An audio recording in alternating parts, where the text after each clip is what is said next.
Greetings, Eric Baker. We're going to talk today in this irritable bowel syndrome video about the best foods to eat for IBS. So the best foods to eat for IBS are the ones that are not going to aggravate you and that are going to help you help to build up the work that you're going to hopefully be doing because you've been watching the other videos. You're going to be helping to rebuild the gut function again. You'll have taken some supplements to eradicate unwanted pathogens. You'll have taken a supplement that contains some beneficial bacteria and enzymes to help bust up different kinds of starches, proteins and fats to assist digestion. And you'll have taken a supplement that contains good vitamins and minerals in an antimicrobial base that's going to help to build cellular health, give you energy back again, stop weight loss, and encourage appetite to come back again, for example. So the foods are going to play into the hands of the work that you're doing with good supplementation. The foods are going to play into the hands of the low-stress lifestyle that you've taken on board to adopt because you understand now the connection between stress and IBS. If you don't understand that connection, please go back and look at some of my other videos because IBS is a hell of a lot more than just eating these foods and avoiding other foods, okay? So to understand the kind of material I'm going to present with this video, we need to really talk about prebiotics. So back in 1995, I think it was, or 94, there was a guy called Marcel Roberfreud who started to understand that we already knew that we had beneficial bacteria, but Roberfreud started to really think, well, hang on a minute, what do these guys eat? What do these beneficial bacteria feed on? What do they need? Do they eat McDonald's? Do they eat pizzas? Do they have Advil and Diet Coke? No, they need stuff called prebiotics that feed the probiotics, okay? So beneficial bacteria need food. I mean, you need food. You need pizzas and beer and, you know, whatever you eat. I'm being silly. But you know what I mean? The point is, beneficial bacteria need to be fed. And one of the best foods for them is stuff called oligosaccharides. So we've got simple sugars, monosaccharides, we've got disaccharides, we've got oligosaccharides, which have got a carbohydrate chain of about 3 to 10 carbohydrate chain, and then we've got starches, which are much more complex sugars, much more complex, difficult to break down. So sugars create a lot of wanted and unwanted effects in the gut. We know through doing looking at specific carbohydrate diets, for example, that we need to avoid the simple sugars like lactose and like sucrose and sugars like that because they react very quickly in the gut. They cause a lot of gas and fermentation. Candida loves these kind of sugars. If you want to build candida levels up to high levels, just have a couple of tablespoons of sugar a day. You'll be farting like a bullfrog and you'll be feel sick in no time. So these are the sugars we want to avoid. Robert Freud, with his work, started to discover that people need to break down the oligosaccharides properly. This is again where enzymes are important to come into the candida equation. And IBS equation, and also that the oligosaccharides actually feed up the beneficial bacteria in the colon especially. So these foods by default have quite a sweet taste. And if we look in the States, in America, people may get between 1 to 3 grams per day of oligosaccharides. But if we go to Europe, many European countries like Greece and Italy, people eat 3 to 10, even 15 grams a day of these foods because their diet leans more towards these kind of foods. And I believe also this is one of the key reasons why a lot of people in these sort of countries have less a problem with their bowel than people in Europe and in the US and Australia and New Zealand do. All right.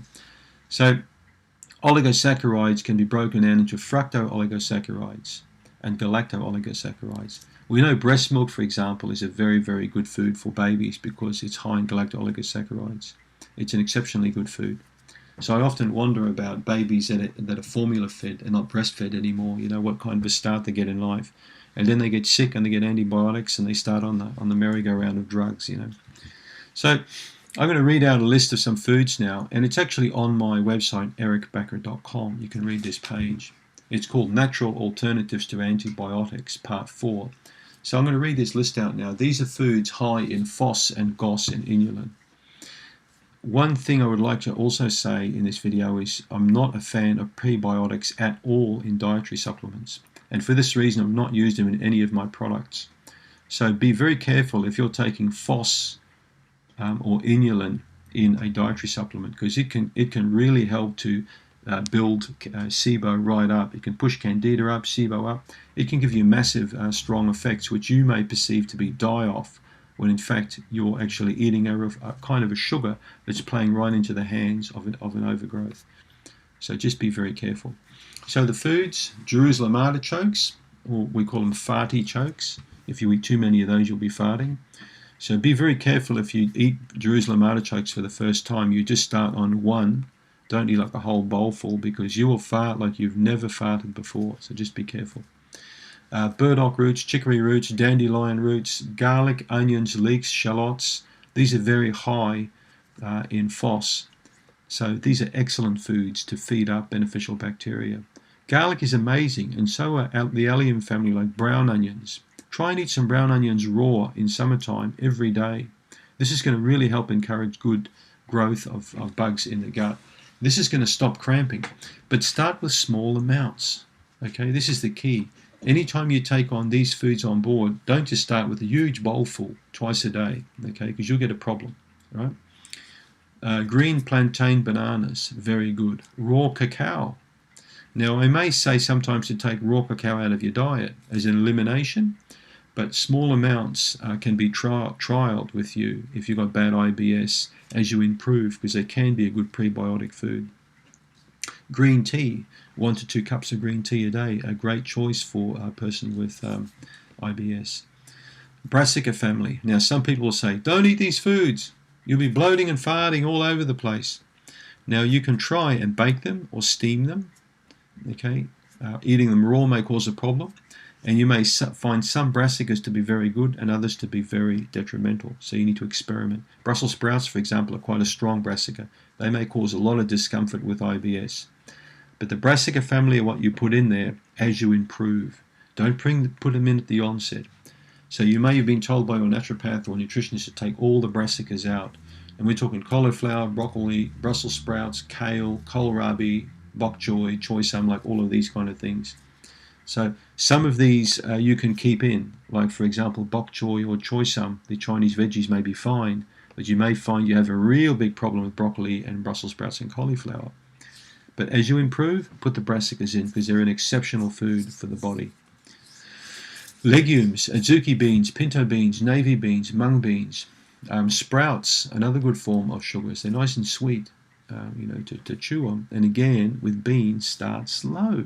Don't have massive big bean dishes to start with, okay? Sunflower seeds, pumpkin seeds, chestnuts, hazelnuts, pecan nuts. These are all very good sources of inulin and phos and GOS. And again, start slow. Rye dough sour bread. If you can tolerate gluten, try a little bit of rye dough sour bread. So these are quite good foods to include with IBS. But remember, please follow the advice I said about the best diet, okay? Where we first keep you off all the sugar and crap, and we start putting in meat, eggs, vegetables, and a yogurt kind of approach. And then we move you into a low allergy phase. And then we start putting these foods in there, these pinnacle foods, to help build very good levels of gut health, promoting bacteria.